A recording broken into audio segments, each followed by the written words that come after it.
அச்சாரம் டிவி நேயர்களுக்கு வணக்கம். நம்ம இன்னைக்கு திரை விமர்சனத்தில் இடி மின்னல் காதல் திரைப்படத்தின் திரை விமர்சனத்தை பற்றி தான் பார்க்க போகிறோம். இந்த படத்தை அறிமுக இயக்குனர் பாலாஜி மாதவன் இயக்கியிருக்கிறாரு. பாவைக்கு என்டர்டெயின்மெண்ட் பிரைவேட் லிமிடெட் சார்பில் ஜெயச்சந்தர், பாலாஜி மாதவன் இருவரும் இணைந்து தயாரிச்சிருக்கிறாங்க. சிபி புவனச்சந்திரன், பவ்யா த்ரிகா, யாஸ்மின் பொன்னப்பா, ராதாரவி, ஜெகன், பாலாஜி சக்திவேல், அருள்தாஸ் மற்றும் பல நட்சத்திரங்கள் நடிச்சிருக்கிறாங்க. இந்த படத்தோட கதை என்னென்னு பார்த்தீங்கன்னா, கதாநாயகன் சிபி கதாநாயகி பவ்யாவுடன் காரில் வரும்போது தன்னிலை மறந்து கதாநாயகிக்கு முத்தம் கொடுக்கும்போது ரோட்டில் வரும் ஹிருதேஷ் என்பவர் மீது கார் ஏறி ஹிருதேஷ் இறந்து விடுகின்றார்.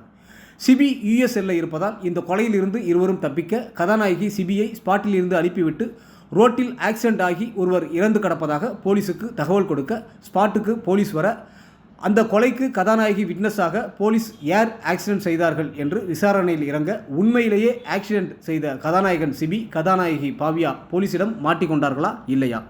கதாநாயகன் சிபி யுஎஸ் என்றாரா இல்லையா? இறந்த ஹிருதேஷ் யார்? இவரின் பாசமாக இருக்கும் ஒரே மகனின் நிலை என்ன என்பதே இந்த படத்தின் மீத கதை. கதாநாயகன் சிபி சிறப்பாக நடித்துள்ளார். கதாநாயகி பவ்யா த்ரிகா அழகாலும் நடிப்பாலும் கவர்கின்றார். சிறுவனாக நடித்துள்ள ஆதித்யா நன்றாக நடித்துள்ளார். யாஸ்மின் பொன்னப்பாவின் நடிப்பும் அருமை. மெக்கானிக்காக ஜெகன் சிறப்பாக நடித்துள்ளார். ராதாரவி, பாலாஜி சக்திவேல், அருள்தாஸ் என இதில் நடித்திருக்கும் அனைவருமே கொடுத்த கதாபாத்திரம் உணர்ந்து சிறப்பாக நடித்திருக்கின்றார்கள். ஜெயச்சந்தரின் ஒளிப்பதிவு படத்திற்கு பலம். சாம் சிஎஸின் பாடல்கள் இசையும் பின்னணி இசையும் ரசிக்க வைக்கின்றது.